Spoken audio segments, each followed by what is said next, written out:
So, greetings. Hello. Welcome, Andrew, to the Learn to Love podcast. How are you today? I am wonderful, Mhm. really wonderful. I'm very wonderful too. I want to say I was looking forward to this interview all week, and it's such an honor to have you on the show. I was first exposed to your work when I was studying Christian mysticism as part of my grad school, and that's when I came across your book. I even hold it up, The Son of Man, The Mystical Path to Christ. And that was just the beginning. And I was absolutely blown away by your huge body of work. And I thought to myself, how is this guy so prolific? And then I saw you speak, and I was like, this guy is on fire. You speak with such vigor and passion and aliveness. And let's just start there. What brings you alive?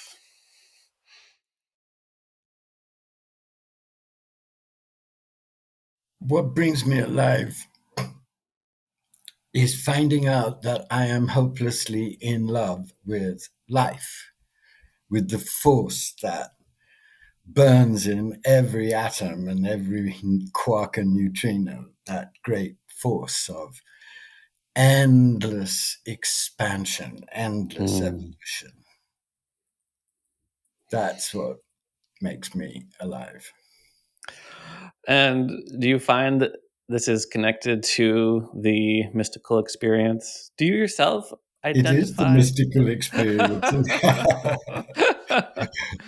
That's what the experiences are for, is to take you into the beginnings of the mystery of absolutely simple being and becoming. Just being yourself is being divine and human at the same time, utterly transcendent, utterly immanent. As divine when you are picking your nose is when you're chanting mantras, and as human also. So that's what is opening up inside me. And I think in many people, I don't think I'm unique, unfortunately. The part of me would still like to be. I think I'm part of a great birthing that's taking place in the middle of this enormous catastrophe, this dark night, Mm, this great evolutionary nightmare. mhm, And mhm, I think the duty of all of us at this moment who are feeling this joy, feeling this birth, is to share its wine, share its beauty, share its revelation, share its sweetness, share its mm. vastness, so that people can find the deepest encouragement in the middle of the deepest dismay. Hmm. This is birth time, so we have to do some serious pushing, and we're only going to push that seriously if we really believe in the birth that's coming out through so much struggle. But it's worth Well, believing in, yes. mm, so I'm going to have to jump ahead of my question because you're bringing up sort of this mysticism and love for this life that we are in. And I think many people want to have an open heart that loves this life, but there's so much suffering and there's so much of a crisis that is happening right now. And you write this in your book: the activist who is not a practicing mystic will burn out quickly in the horribly cynical and difficult atmosphere of our world. And I, Yes. And the so, mystic who isn't an activist will remain ethereal and not wholly embodied. mm, Because what's trying to be born is a new kind of human being who is simultaneously mystical and activist, able to connect with the absolute transcendent, the divine, and able to be present as a presence of compassion and passion for justice in everything he or she does or creates. That's the new human. That's the anthropos. That's the true Christ. That's the mm. realized embodied Buddha. That's the great dream realized on the earth that has been dreamed by all the great mystical traditions, but is now being born in this vast cataclysmic birth death process we're going through. That's astounding. I mean, I often think about that darkness that comes before birth, right? Yes. Came into being in the darkness of the womb, and often Yes. the yes, this idea of this darkest before the dawn. And before we talk about the dark night that perhaps this world is in right now, let's talk about the dark night in general. I believe it was first coined by Saint John of the Cross. I don't know if it was before him, um, but It a lot of was one of people. the coinages of it, but this process that the Dark Knight is a name for has been known in all of the great Mm, initiatory processes of humanity, because they all came to know through the exploration of the mystery itself that there comes a moment when you die in life. You're stripped of all of your fantasies, your supports, your grounds, your concepts, your ideas, your sanity as you understood it, because none of those things will help you anymore. And what mm. will help you is to be dismantled, dismembered, disorientated, totally bewildered, totally beaten out of your mind by distress, but clinging on to the beloved like a drowning person clings on to a dinghy in the middle of a storm. Mm. And seeing what happens then. And what happens then is the miracle of a great change which you couldn't do on your own because it meant your death first. Mhm. Mhm. But the death is such a blessing because it leads to the experience in your whole being, including your body, of all of the love energies of the One that then open up your mind to be a servant of adoration and law and the purest, most amazing order, your heart to be the servant of total compassion in action, and your whole body to be realized as what your body is, a living, pulsing temple of the soul, utterly holy, utterly sacred, utterly divine, just as it is right now, because absolutely drenched by the love juices of the Mother Father. Isn't Uh, that amazing? That is the most yes. beautiful, holy and it's actually the great discovery at the core of all of the mystical traditions. So it cannot be a fantasy, and people have lived it.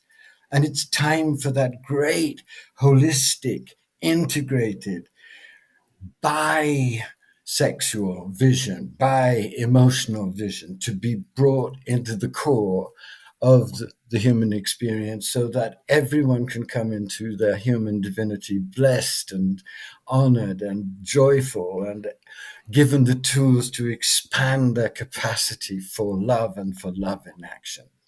That would transfigure our human experience. And it's here, it's coming. It's a big revolution. Mm-hmm. Mm-hmm. Wow, you bring up so much.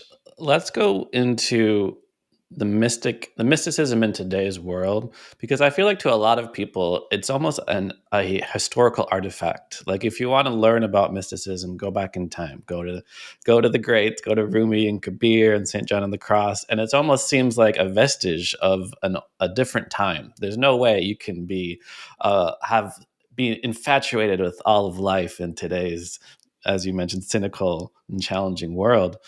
Um, what does or and to put it another way, a lot of times people are like, "Oh yeah, mysticism, that's those swirling little Sufis over there, like spinning around in a circle." A Oh, lot, oftentimes oh, it's I think diminished. everybody's vastly underestimating themselves. I think I hear you. I love this. I love the subtlety of your question, but I would just like to pierce through it by saying I think everyone comes to lonely, questioning moments when they realize that what they most want is to be one with reality. What they most want is to know that they are loved and protected by the mystery. Everyone has that inside them. That is the living spark of the divine consciousness that's given as an original blessing to every human being, in fact, to every being, every sentient being, in fact, to rocks, to everything has that blessing of consciousness that enables it to be secretly one with the one that created it. So I never assume that the people listening to what I have to say aren't equally gifted with divine consciousness as myself. I speak to that in them because I know if I speak myself authentically, their authentic self will hear it and know that somebody's trying to tell them a wonderful truth that actually belongs to them already. Mm-hmm. Mm-hmm. Yeah. And this takes me to something else, a line I love from you, which was, "There is only one journey and one traveler. Each being is a unique face Yeah. of this traveler." And is that what you experience? Like when you're at the Oh, grocery yes. store, do you Well, yes, but see? I think you come to the moment in your life when you realize this is not your enemy to enlightenment, this thing that you're in, your body, your ego, your crazy life. It's actually the way in which enlightenment is appearing. It's your own ragged, amazing, terrible, kind, crazy, sweet self. And that is a tremendous relief because you don't try anymore. You love more and more. And that reverses the whole journey. It stops it being one of achievement and becomes one of tuning, one of living more musically, more ecstatically, more tenderly, more precisely at every moment, attuned to that love energy that is the only final reality. Hmm. What else could there possibly be? What else is there to do? Well, What else is there to do but no, just and that's bask? everything because if you make that tuning and it's not complicated, the big bullshit around mysticism is that it's complicated. The reality is that it's so simple and we're so complicated that we have to go through a lot of simplifying before we get Mm, down with its simplicity. mhm, And the mhm, way to get down with it is to start believing that it's real and to start moving towards it as you would to an unbelievably holy, extraordinary, astounding, utterly mind shattering mystery with real awe, real devotion, real adoration, real amazement. Please help me see just a little of the majesty and the beauty you must be if you really exist, right? So that's the preparation. And then there are the simple practices, and there's such simple practices that can get you the whole way and far beyond anything you imagine. And that's why the great revolutionaries like Kabir, for example, only gave one practice. He just said, say the name of God by whatever name you worship God, and mm. just say it in your heart, and miracles will unfold for you. Love will teach you directly. You just have to turn up loving love, adoring love, and love will do the rest. Love will reveal to you miracles of unity you could never imagine because you can't imagine them until you're dead and alive at the same time. Out of curiosity, is there a name of God that you find yourself coming back to? Oh, oh yes. I I am deeply in love with Jesus Mm, as the Christ because the Jesus I have met is so much vaster and so much more immense and beautiful and holy and passionate than the Jesus of the church. It's a Jesus that the great women mystics knew. It's the Jesus that Mary Magdalene knew. It's the Jesus that I've discovered through his grace inside myself. So it doesn't mean that I'm a Christian in that sense. It means that I'm having a relationship with the beloved as Jesus, which is mhm. an overwhelming honor and an overwhelming challenge, but also an overwhelming beauty because he is so completely and absolutely beautiful in every aspect of his nature and his path and his service and his unbelievable nobility.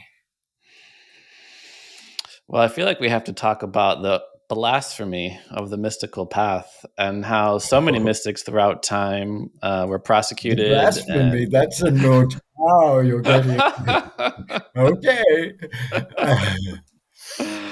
I recently found this Sufi phrase, and I don't want to get it wrong, but it's like, go with happiness to the gallows, just like Al Hallaj did. Yes. And Mansur al Hallaj was a mystic who was persecuted and went to the gallows for their beliefs. And we see this time and time again, that a person steeped in a certain religious institution has a certain mystical experience, or maybe a continuation of a mystical experience. And the people in charge do not like that. Well, So, they never like it because don't worry about them liking it. They never will like it because they realize it's profoundly dangerous to all their games of hierarchy and control because it's uncontrollable. When the blaze happens of awakenings, it's not something that you've earned. You've done the work, but you can't earn it. It's given by grace and it's experienced as overwhelming ecstatic grace and gratitude. Otherwise, it wouldn't be enlightenment. It would just simply be another experience. mhm. So it's realizing that something absolutely immense is given you as a human being to understand is yours by divine blessing. Hmm. It's already yours. You're just discovering how amazing the gift really is. Let's talk about what we already have and what we need to release, shed, burn away, purify in order to get there. And I think there's a lot of different terms for this idea of emptying. I think in Sufi we fana to become baka, we have gnosis, we have shunyata of emptiness.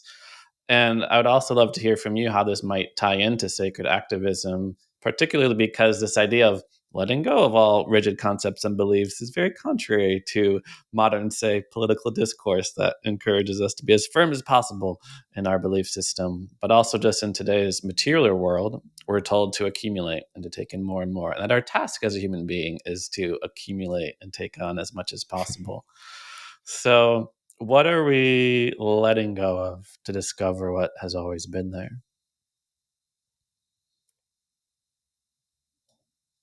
What we're letting go of are the barriers to loving completely. With our awakened minds, our ecstatic hearts, our beautifully conscious, tender, naturally loving, sensual, divinely inspired bodies. That's what we are meant to be. And we need to work with humility, but also with deep joy on anything in us that prevents us from being in that state of absolute groundedness and absolute tender availability to every other being.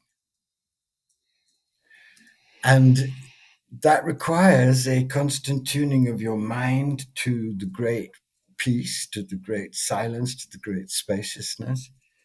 It requires a tuning of your heart to the vast, spacious, burning compassion that is the essential nature of your heart, as recognized in all the traditions. And it requires, especially now, a blessing of your body as absolutely beloved and holy as itself, a living temple of your soul's manifestation. That is a major shift that has to be all of our real inner working, because when it happens, a whole new level of power belongs to you humbly and naturally, because you're no longer secretly divided in any way. You're living undivided as a living, transcendent, immanent, human, divine being.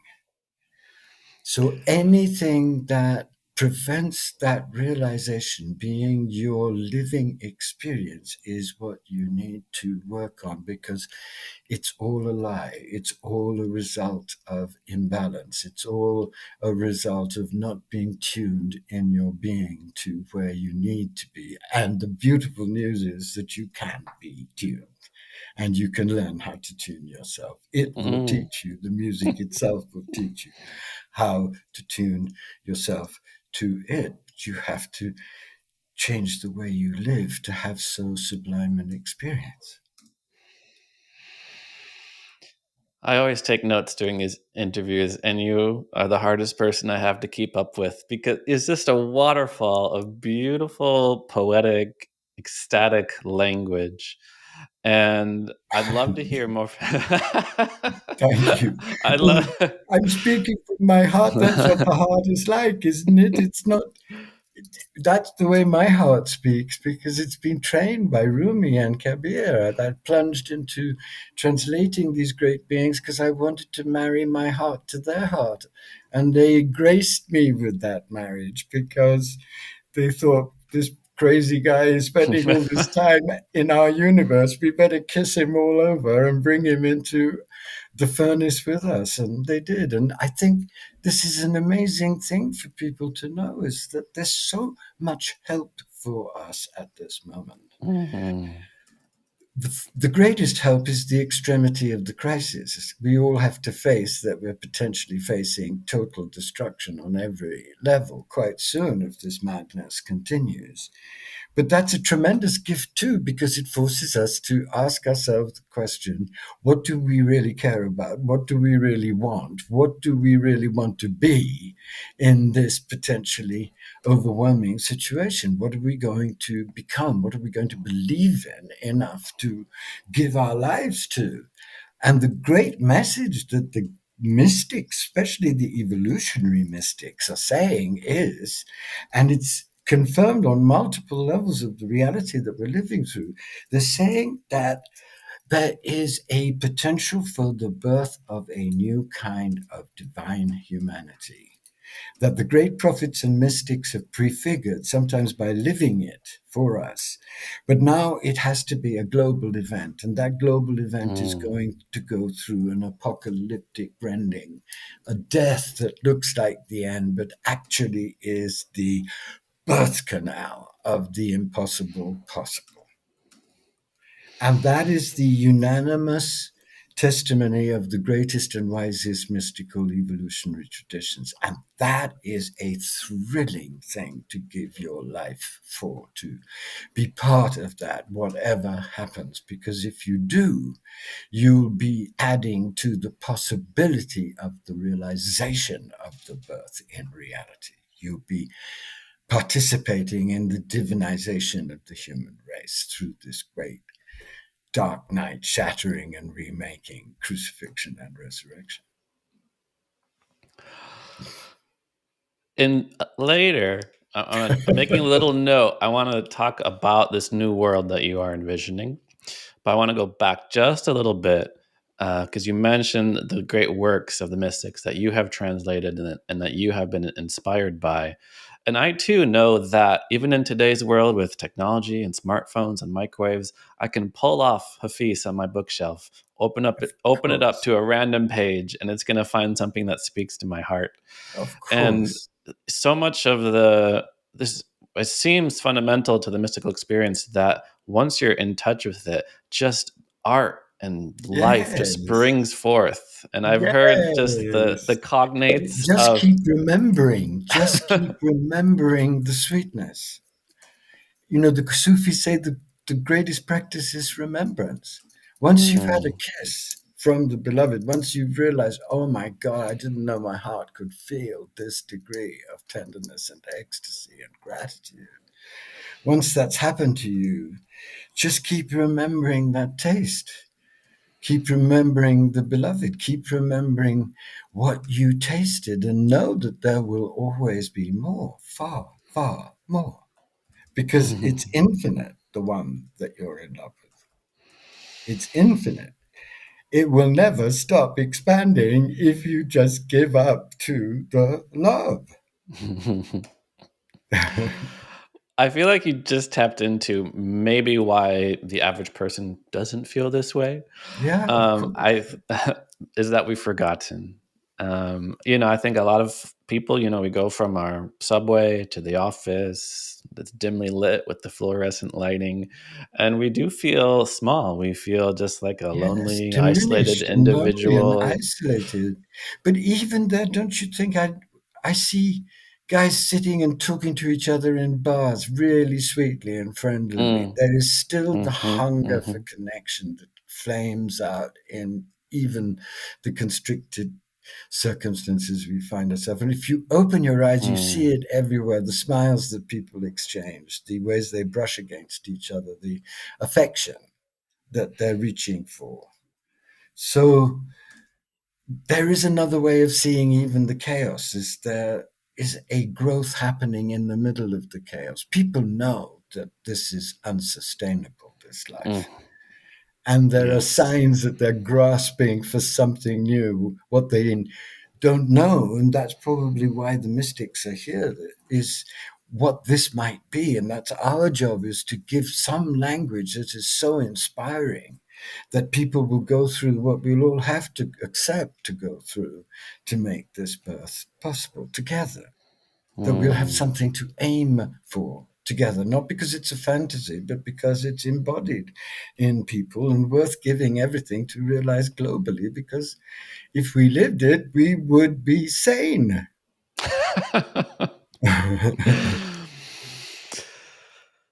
So this new world, I got to Mm. ask you about it because it seems like the world is ending. There's plastic in the oceans, there's carbon in the atmosphere. I'm in California. Where are you right now, by the way? Chicago, Chicago. Ah, okay. Because right now Yes. in California, we're at a heat wave, which shouldn't be happening in October. We have fires up north, and Asheville just got hit with that big giant flood. I think we're surrounded by disaster after disaster and warning sign after warning sign. And it seems Yes. like the people that need to wake up aren't waking up. Oh no. Oh God, um, the so-called so woke up. The spiritual world is a nightmare. So yeah.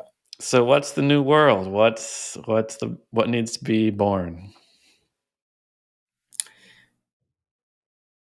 Well, the new world is going to be in a very broken down and shattered old world. It's going to rise out of the smoke of the death Mm, of the old. It's not going to come in its fullest forms until the destruction that we see already has proceeded along what will be for us unimaginable lines. It's going to get very, very hairy. And this is why the realism of the Dark Night process is so important for people to grasp, because those of us who've been through Dark Nights, and I have, is that Dark Nights work in absolutely seemingly perverse, horrifying paradoxicality. They just seem as if you're going into the blades of a helicopter to be smithereened. That's how they're meant to be. They're not. mm. That's not that you're having a particularly bad Dark Night. That is the Dark Night process.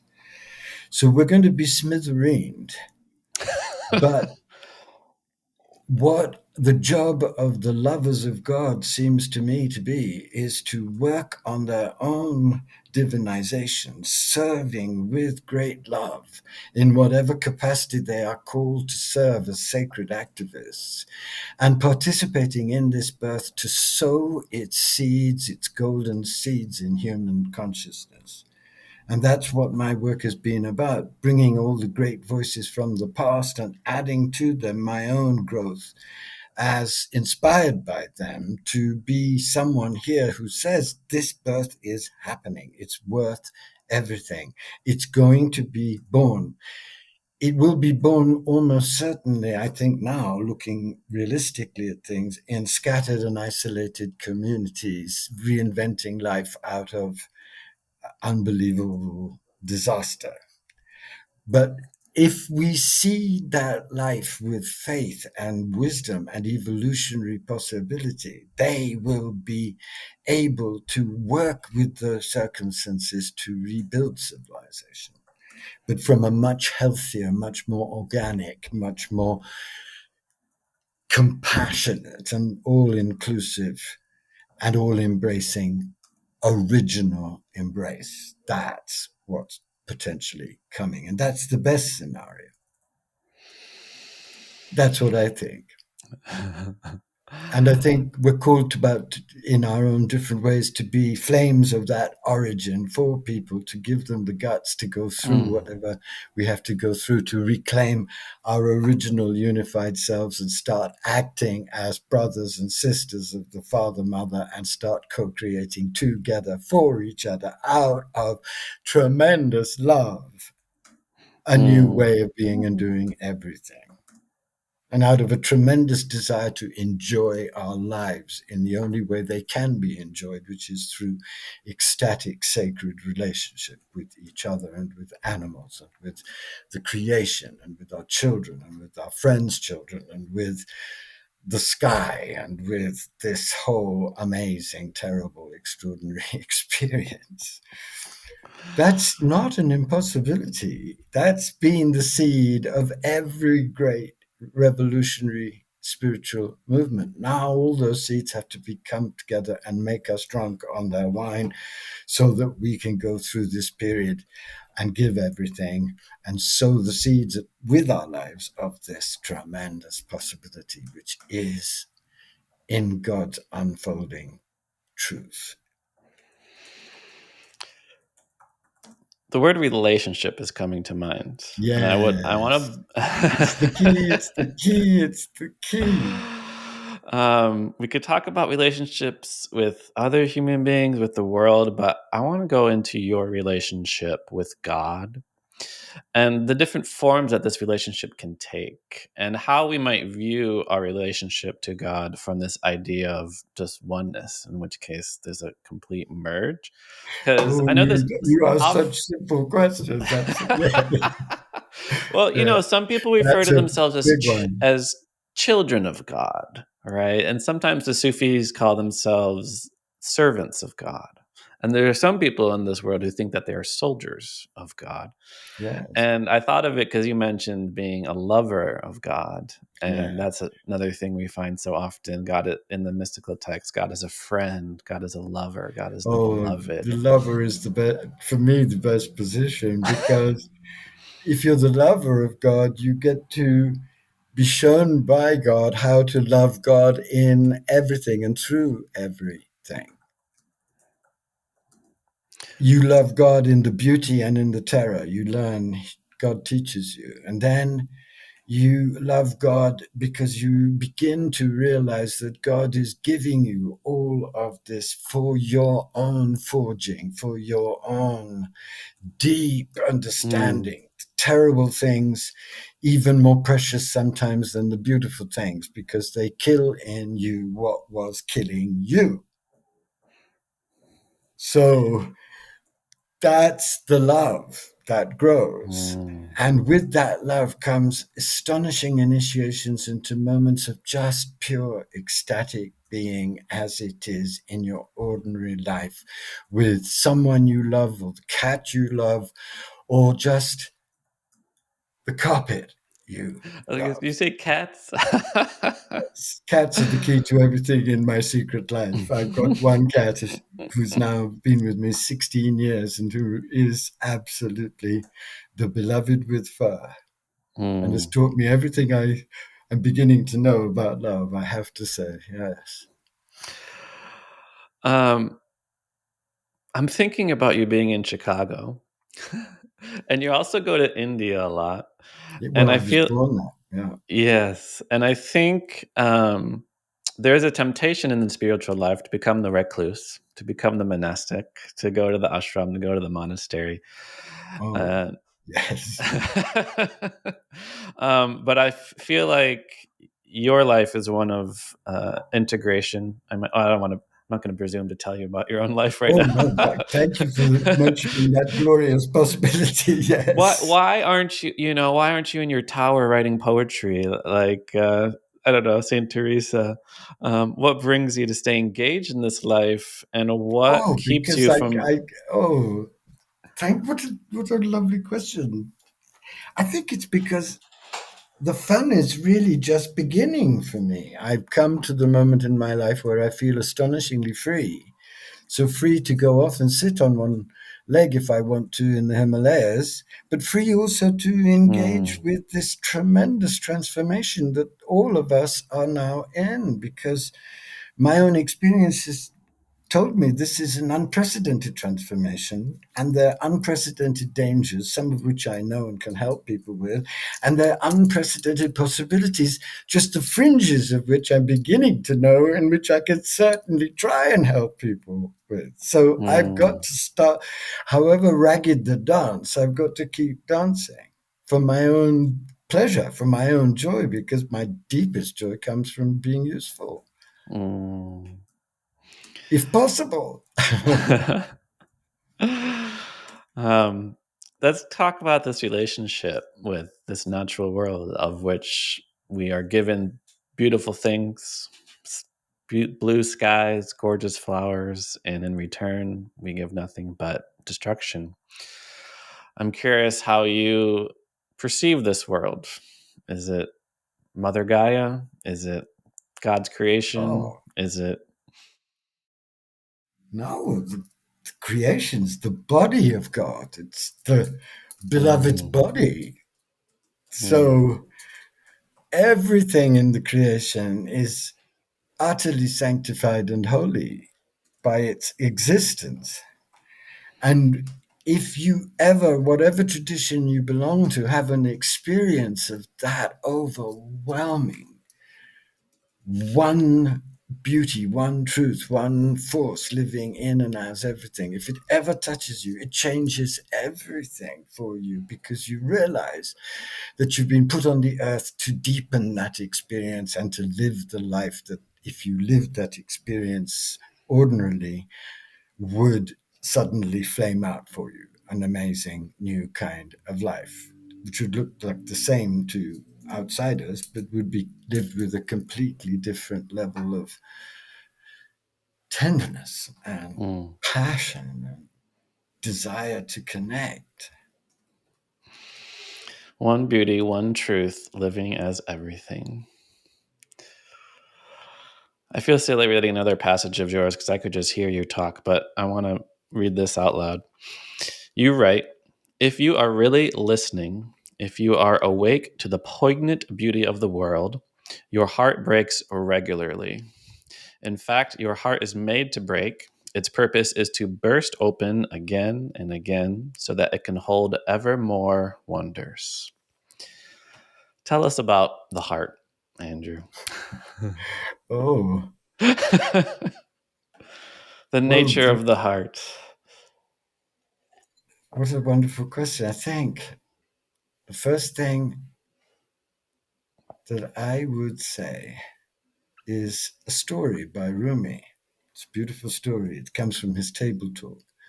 And it's the story of Joseph, who was abandoned by his brothers and then became head vizier of Egypt. He ruled Egypt, this man who'd been thrown down a well and tortured and beaten by his brothers. And Joseph's great quality was his unbelievable beauty, his physical beauty that reflected his soul's beauty, because Joseph was a very high adept and he had his whole presence radiated beauty. And he had a best friend who loved him and said to himself, what can I possibly give Joseph? He has everything. He is vizier of Egypt. He is incredibly rich. He's incredibly powerful. He is adored because he's noble and he's honest. What can I give him? And what he ends up giving Joseph is a mirror in which Joseph can see his own face as his friend who loves him sees him. And that's the one thing that we can truly offer God, is that mirror of our absolutely adoring heart, our heart open in awe and in longing and in tenderness and in faith and in humility and in ecstasy, because we know that we belong to that vast heart. And then it will open our heart to reveal that through its own miracle, we have a heart as vast as the heart that we're opening to. And that's what the last parts of the transfiguration process is about, is realizing, yes, it's true, I truly do love every leaf. Who knew? It's because the love is new in you, and that knows. That's what's happening on the earth in so many extraordinary ways in the middle of all of this carnage. And that is what we need to concentrate on very, very intensely, not ignoring the carnage, not responding to it, but not Mm. letting it defeat the will to this birth that is at the core of our human adventure. This is the secret meaning of the human adventure as the evolutionary mystics have come to know it. And here we are being called to embody it and transmit it and live it so that it can become real. How extraordinary that seems to me. I love that. We have a heart as vast as the heart we are opening to. Yeah, And as soon as you said that he gave Joseph a mirror, I was thinking about how we can be mirrors to each other and how of we can course. reflect back the inner secret Yes. beauty, the divine. So let's And the talk about. fun of chatting like we're chatting. How wonderful to have a friend to talk to. Yes. So I let's think a talk lot about. of it is in the deepest sense about friendship. When you talked about um, embodiment being very natural, it was more than natural. Like the word that came up to my heart was intimacy. I think Durgan, the 13th century Japanese mystic, who was one of the greatest of all mystics, said in 3 words the truth about enlightenment, as far as I can grasp it, and that is, enlightenment is intimacy. It's being intimate with the moment, with the person, with the thing, with the situation, with the entire mystery, naturally, without thought, beyond thought, just by Mm, the attunement of your whole love being. That's awakening. And that is possible for everyone listening to this. It's not an impossible goal. It's possible if you believe it and if you do the simple disciplines that will enable you to experience it in such a way that will make you drunk on the possibilities that you glimpse through grace. They are endless, they never end. They go on expanding in ways that keep you on your knees. That's what they're meant to do. let's That's the talk. difficulty of that vision of enlightenment as a static thing. It's actually not a static thing. It's an entrance into a way of knowing through unknowing, through constantly staying on your knees, through opening to possibilities you can't even Mm. dream of until they're dreamed in you by grace. Yeah. Let's draw this to our very human relationships Mm. and what it means to love another human being. Because I've seen both perspectives where, people lament the limit that a person's idea of love is limited to one person at one time, and it's nothing compared to the limitless love of the divine. But so many of the things that we talked about, like, when you truly meet somebody, you can never truly know them on the most intimate level. So the meeting of another human being in of itself is a great mystery. Of And I course, do think yes. that our human love could potentially be a gateway to Oh, divine yes. love. Yes. No, absolutely. I've just spent 3 years writing this book about Jesus and Mary Magdalene, in which Mm. I'm really trying to say as nuancedly but as loudly as I can, if you make Jesus non-sexual, you prevent love consciousness from divinizing the whole of human nature. How can you have a redeemer who is non-sexual, since sexuality plays such an enormous role in our way of being, right? In our living of our Mhm. lives? Mhm. It's such a revolution is coming of love embodied. It's not a transcendent love, it's a very pragmatic love. It's a love in the body, it's a love lived in the core of life. It's not something that enables you to float out. That's the wrong kind of love. It's the love that actually helps you arrive right in the moment where you find yourself right now, radiating love to whoever, whatever you're doing. Mm-hmm. That's a new state. It's not a series of thoughts, it's a state, it's a quantum subtle leap of embodiment. I'm wondering if any of this connects to a course that you recently released, which I believe was recording with a co-teacher of yours on Oh, yeah. sublime love, becoming one with the one. And what would you like to tell us Oh about my God. It was such a. sublime love? Well, thank you for mentioning this course. It's so sweet of you and so generous of you because the woman that I had the honor to teach this course with is a woman called Kerry Hyde, Hide, and she produced a book called Love's Oneing, which was such a revelation to me because it is such a holy and deeply meditated and exquisitely written meditation on the path of becoming one with the one, beyond names, beyond forms, beyond any words. And I loved the book so much that I really wanted to meet her. And then we had the idea of teaching together on sublime love, on the love that awakens in the heart when the heart turns to the heart to become one with it.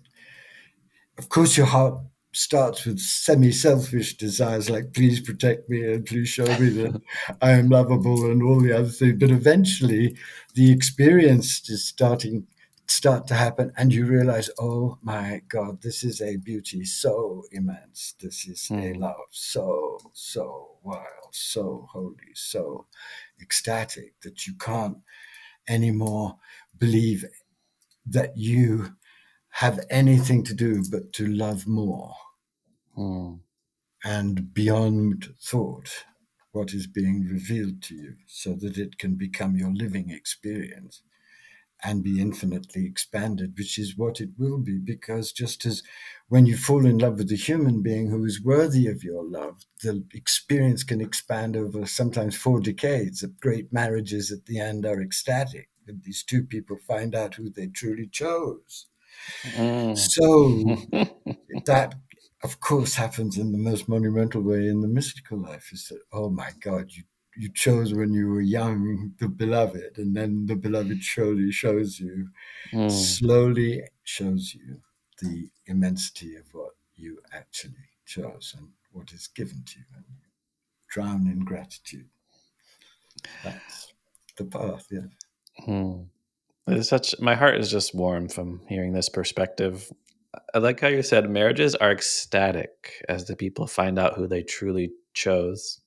And again, it's quite contrary sometimes because some people do end up in divorce court when they say, "You're not the one Oh I God, married," yeah. or "You're not who I thought A you lot of were." work goes into that discovery, a lot of forgiveness, a lot of listening, a lot of awake at night, but you work it out just as you can through grace with God. You just come to that Mm, fundamental acceptance that baptizes everything with radiance. It's all here right now, all of it. fundamental acceptance that baptizes everything with radiance. As we're winding down, I want to go back to something you mentioned, which seems like a long time ago, on simple practices that we can. Simple, yes. Because it's all right here, right? It's all underneath our nose. You mentioned just saying the name of God being a simple practice, but what are other simple practices that most people can do to begin to bring this perspective into their life? Well, I think let's start with the very simplest. Let's start with breathing. In one of the great tantric poems, one of the great tantric poets says, "You are the breath inside my body." So just take that line in and just do some simple breathings and realize that that breath that you're breathing is the breath of life itself, the breath of the life force that jets from the invisible, that jets from the mystery to you nakedly, directly right now. So you start with the most basic original practice, which is the most wonderful to do because everything that you do that is original and simple will get you back to your original self faster. And the second practice is really to say the name of the beloved and to really say it. But when we say the name, it's really not saying the name, it's praying the name. It's burning with adoration for the name. It's focusing through your saying of the name, all your deepest longings for wisdom, for unity, for union with reality. You've got to be the lover saying the name. It's like you were lying on this pillow of light with the creator of the universe and saying the name of the beloved to the beloved. It's got to get to that abandon of adoration, and then amazing things start to happen. Love teaches you directly when you've shown yourself capable of abandonment to love. Why would love turn up earlier? It has to show, you have to show that you're capable of losing it for love.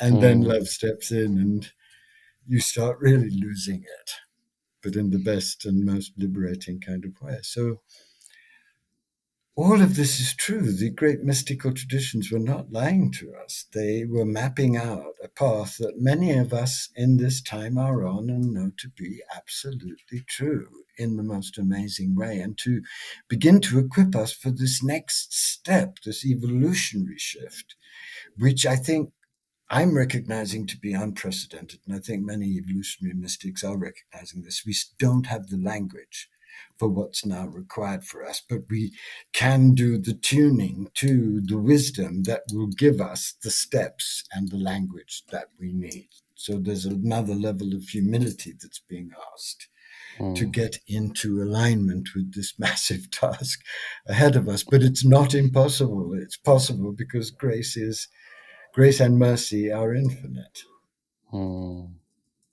If we want it, we can have it. If we don't want it, we will die out and the world will die out. So it all depends upon the depth of our desire for ourselves and for the world and for our children and for our friendships and for every single moment of our remaining lives. Do we want it to be lit up with purpose and passion and deep, deep compassion for the future? Or do we want to live in fear and denial of a crisis that could help us birth ourselves into a new kind of human being? Yes, I love the emphasis on the breath. I like how you said you mentioned this line, "You are the breath inside my body," because I was thinking about the Kabir line that God is the breath inside the breath, and I like the It's true coming too, back yeah. to where's the breath? It's right here. It's in our That's body. the other line you We could do. use. You are the breath inside my body, and then you are the breath inside the breath, because there's both Mm, you and God breathing together when you breathe. And that's a very important realization, that you are a unique aspect of the God force that created you, having a unique relationship with that force that only it and you will ever know. mhm, mhm. Isn't that amazing? It's such an amazing realization, isn't it? We can share the treasures of that relationship, but the moments of it will always be the most private and hidden of our biography, won't they? Absolutely. Well, my friend, our time is winding down. It's been lovely. I've enjoyed every single moment of it. Thank you um, so, so much. I do have to ask the question I ask all of my guests. We've had over 140 episodes of this podcast, so each guest gets this question, which is, what do you wish everyone knew about love? About love. Yes.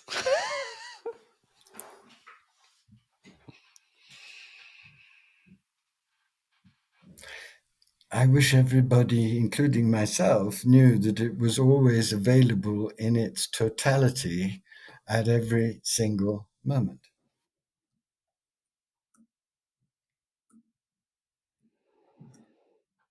Beautiful. So, Andrew Harvey, andrewharvey.net is your website. Is there any upcoming program, retreat, book that you want people to know No, about right now? if you found what I've had to say exciting, my friends, I wish you would check out the sublime love that I did with this amazing Australian mystic, because we plunge deeply into the kind of mysteries we've been exploring. And through deep excavation of two great women mystics, Hadovich and Bechtel, and then two great Hmm. explorations of two great evolutionary male mystics, Father Bede and Teilhard de Chardin, we open up what sublime love actually means and what it initiates you into. And it's, although we're using Christian mystics, it's a message that transcends any ideology. It's a path of evolutionary transfiguration that we're offering through these great pioneers of that path for us now, for this great transformation we're going through. So I'd be honored if you investigated it and plunged into it. Hmm. Well, St. John of the Cross would say, I feel like you are a living flame of love, and it's been such a joy Thank to speak you. with you, to bask in your warmth and your light, and I'm just And back to smiling you. It's from been lovely to be with you, my friend. Thank you so much for your beauty and warmth and kindness and generosity of spirit. Thank you. Been lovely to pass this time together. Hmm. Thank you, Andrew. God bless you.